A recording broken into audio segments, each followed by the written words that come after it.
ya. Ibu-ibu nggak boleh takut. Kita harus perang melepaskan jiwa-jiwa yang terbelenggu. Salah satunya, contoh misalnya ada di antara kita ya, misalnya ini bukan ngomongin ya, tapi ini beban doa kita. Ada anggota kita yang rindu suaminya belum mau ibadah misalnya, ya kan? Ya. Tapi dengan alasan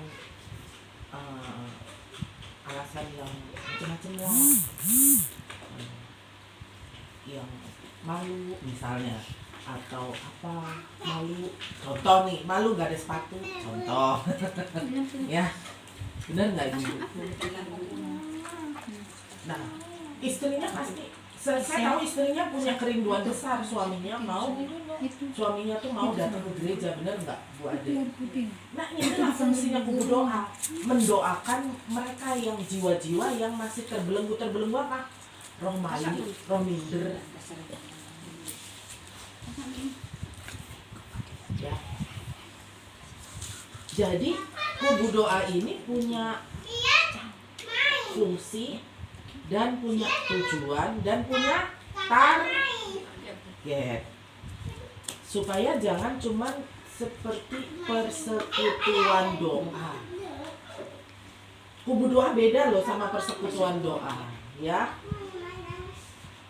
Kubu doa punya fungsi strategis. Yang pasti kubu doa itu dipakai di dalam suatu gereja. Satu, penjangkau jiwa. Ini Bu Rita merasakan, dengar sendiri kan ibu-ibu, aura doa. Kalau auranya gosip, senang nggak dia datang? Nggak senang, benar nggak? Tapi ada aura doa, kemudian dia merasa nyaman, dia merasa ada suasana doa di sini. Jadi ini punya fungsi penginjilan. Ibu-ibu nanti bisa googling apa itu kubu doa dan fungsinya dan bagaimana ya kita berada di dalam kubu doa. Nah, jadi ibu-ibu setelah ini tuh harusnya masing-masing nih mengamati musuh kita tuh apa aja. Musuh di dalam, dari kul dulu. Kul kita ini ada contoh. Hah? Grup apa? Ya, betul. Kok kita merasakan suasana panas ya? Ada roh pemecah belah. Itulah yang kita perangin, yang kita doain. Gitu. Ya. Nah, sampai kul ini jadi kuat.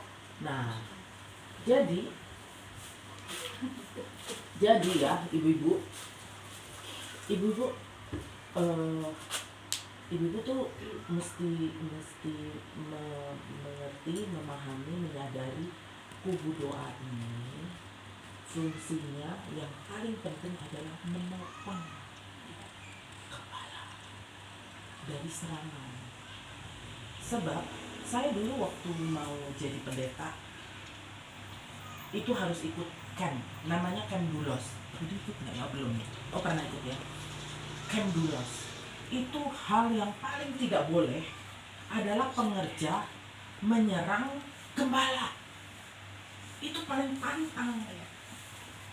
Kenapa? Gembala ini adalah payung rohani buat semua. Kalau payung rohani ini diserang oleh pengerja, ada bolong-bolong payungnya, itu jadi seluruh jemaat. Kalau gembalanya jadi lemah, itu jadi payung rohaninya berdampak ke seluruh jemaat, jadinya hilang. Akhirnya jemaat banyak mengalami serangan-serangan musuh, karena kita sebagai protektor di paling atas, kita berdoa buat semua jemaat, tapi di saat yang sama kita diserang terus. Itu yang pantang sebetulnya, yang tidak boleh. Nah, fungsi dari kubu doa ini bagus untuk menguatkan kul. Ada masalah di dalam lingkup kul bisa diatasi di dalam kul gitu, seperti itu. Nanti kul-kul yang lain juga seperti itu. Itu sebabnya kubu doa harus ada di tiap-tiap kul. Tujuannya apa? Kuat gitu. Kubu doanya ada di mana-mana. Nah seperti itu ya. Hari ini segitu dulu. Nanti sebenarnya kubu doa kan tadi penginjil. Kita belajar dua dulu. Satu, penginjilan, menjangkau jiwa-jiwa. Ini udah berhasil sebetulnya kan. Seperti Ibu Rita merasakan dampaknya. Dia jadi rindu. Sebab apa? Sebab datang ibadah di gereja besar ribuan orang, rame sih, tapi nggak punya komunitas. Nggak ada yang seperti ini kemudian. Bisa membuat yang tadinya apa tadi namanya dulu malu kalau ada delta buat mimpin pujian. Nah kalau nggak ada begini malu terus, ya kan? Tapi berhubung yuk kita latihan, akhirnya bisa. Yang lain juga kan ada dampak, ada kemajuan gitu. Ya nanti ibu-ibu minggu depan pokok doanya harus spesifik. Apa yang mau dihancurkan, apa yang mau diserang. Ibu pun bisa jadi penyerang musuh. Ya, ini kubu pertahanan supaya jangan anggotanya ada yang diserang. Itu tadi apa pemecah belah lah, apalah itu perangin terus. Jadi kita juga membangun roh yang kuat di dalam Tuhan. Ya, nggak perlu lama-lama. Oke? Terima kasih. Tuhan Yesus memberkati. Ya. Nah, misalnya dulu ya, kan Mama Marcel pernah kan ngalamin mungkin apa? Maksudnya dari ketika merasakan hal-hal yang membuat takut itu situasinya bagaimana? Itu juga perlu didoain loh. Kubu doa. Mungkin ada trauma, mungkin ada. Nanti bisa dalam ketika berdoa Tuhan kasih hikmah. Kalau ibu-ibu membangun kepekaan rohani sama Tuhan, bisa Tuhan kasih apa?